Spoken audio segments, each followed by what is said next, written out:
here in Freight Weekly, it says that due to COVID-19, global trade has gone down, and so has shipping. Jack, what is the relationship between global trade and shipping? How should I know? As always, Jack, you don't know anything. Let me call Captain Rosario. Yes? Can you help us? Sure.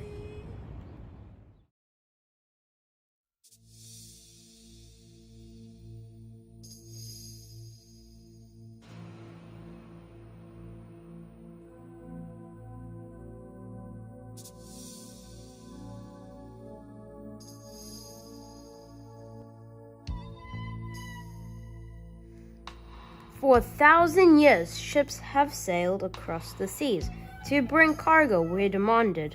Without ships, discoveries and civilizations could not have evolved.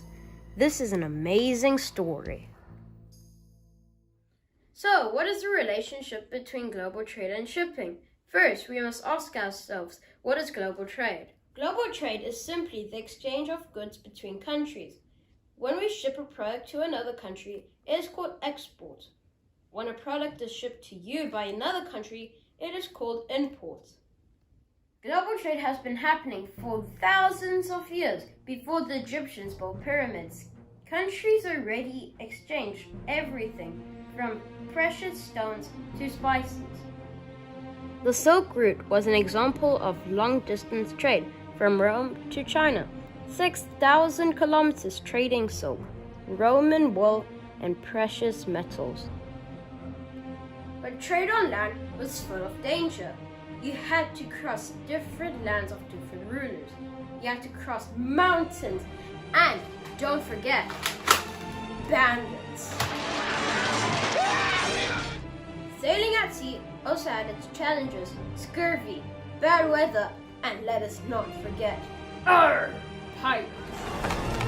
Alas, my children, this is the day you shall always remember as the day that you almost...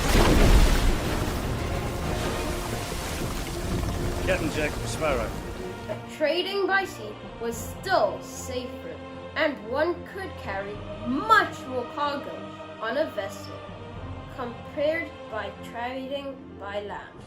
European trading grew between the 12th and 13th century with the development of the ocean-going warship, the Caravel. Vasco da Gama linked Europe to Asia by sea.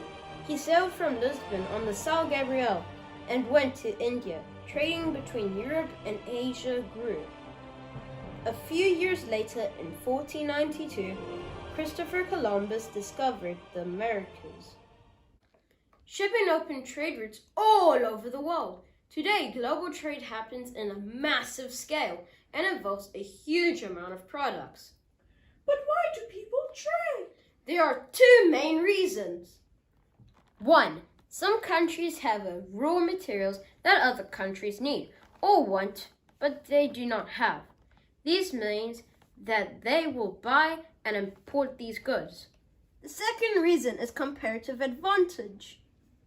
Comparative advantage? What's that? Let us ask the father of modern economics, Adam Smith.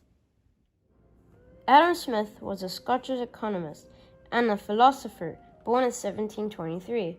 His theory was that trade would benefit all parties involved if it is organized in a fair way. Let us go back in time to meet him.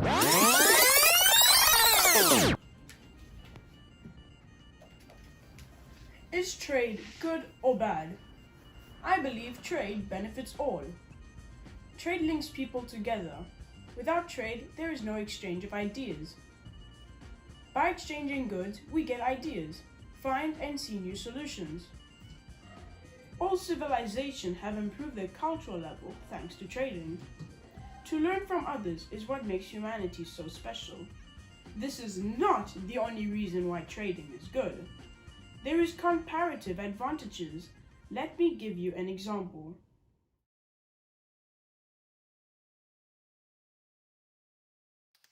We have two people representing two different countries, Captain Rosario and Professor Alexander. Captain in one day can produce 10 oranges or 10 rolls of toilet paper. Professor in one day can produce 10 rolls of toilet paper or 30 oranges.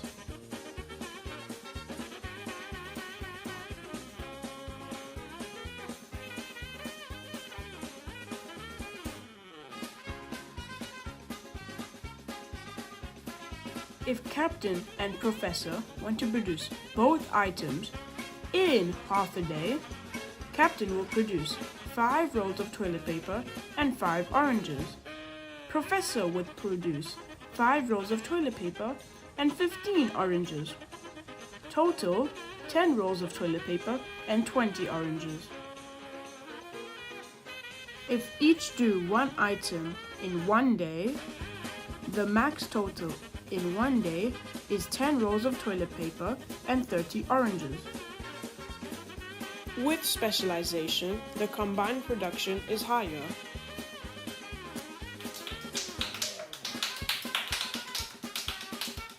This means that if they decide to trade, they can specialize in what is better for them and produce more than if they decide to live alone.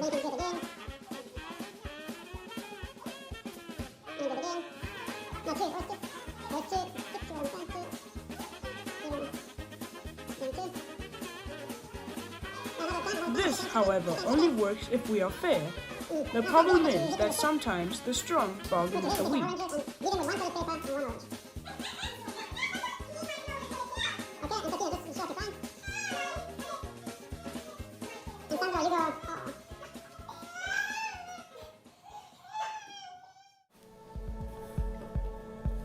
In conclusion, I believe that specialization and trading with other countries can play a key role in the movement of poverty to prosperity of a country.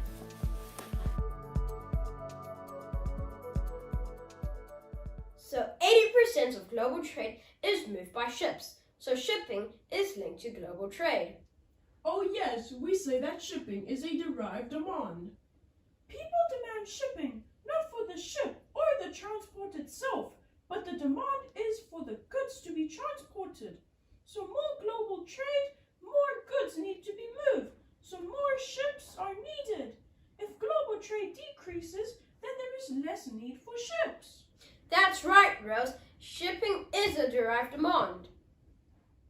What about cruising? This is an exception. For cruising, the demand is for the cruise itself.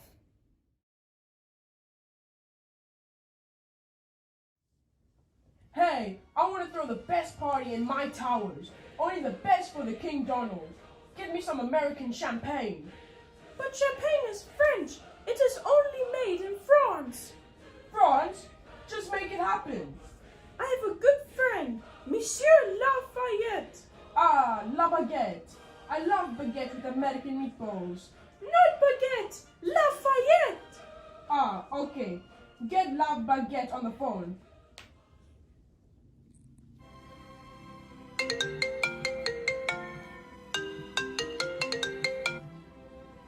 Bonjour. Oui? Non pas La Baguette. This is Lafayette.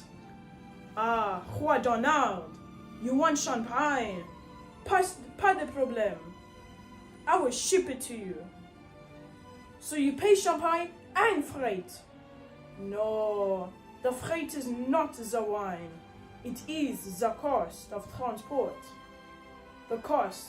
This I do not decide like this. This is economics. The freight is the price of the transport.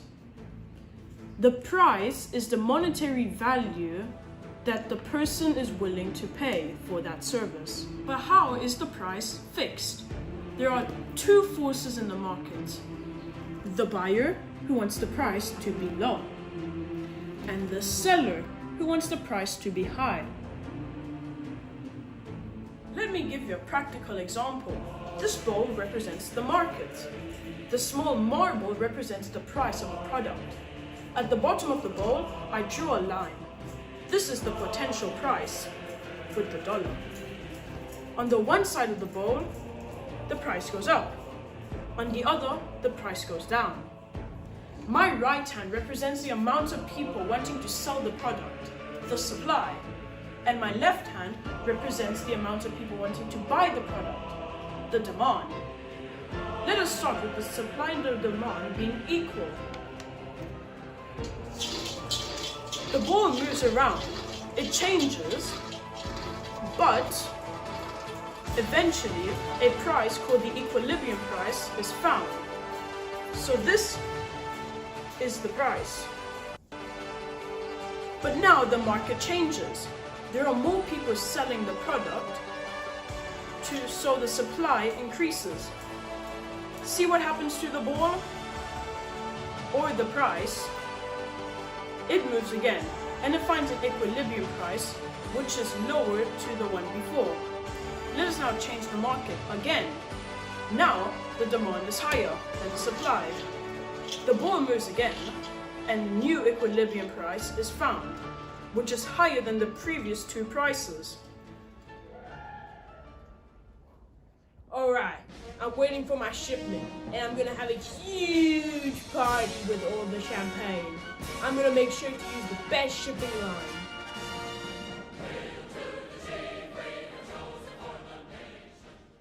Market forces influence the price of a product, like freight.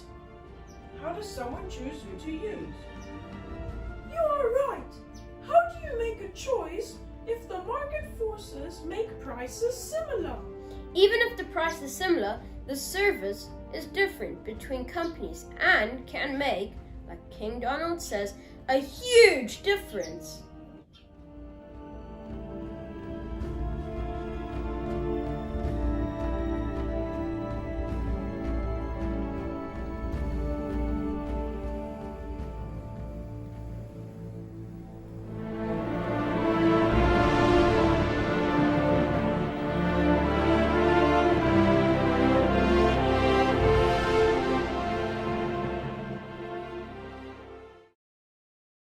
As I am watching the sunset, I am thinking of a long journey of today. I have learned a lot. Adam Smith said free trade is good if it is fair. In geography, we have learned that this is not always true. Greed leads to exploitation of people. We learned in geography about fair trade as an option. This made me think about a beautiful movie I watched called The Mission. In the lost paradise on earth, two men completely different. One, a man of God, and another, a man of war, meet to save one dream.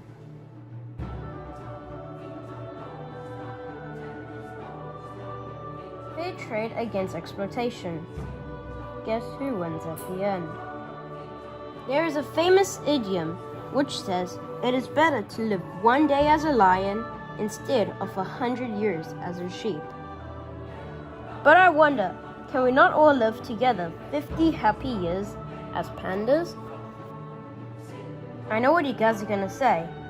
I'm just a kid. But I am also a dreamer, and I am not the only one.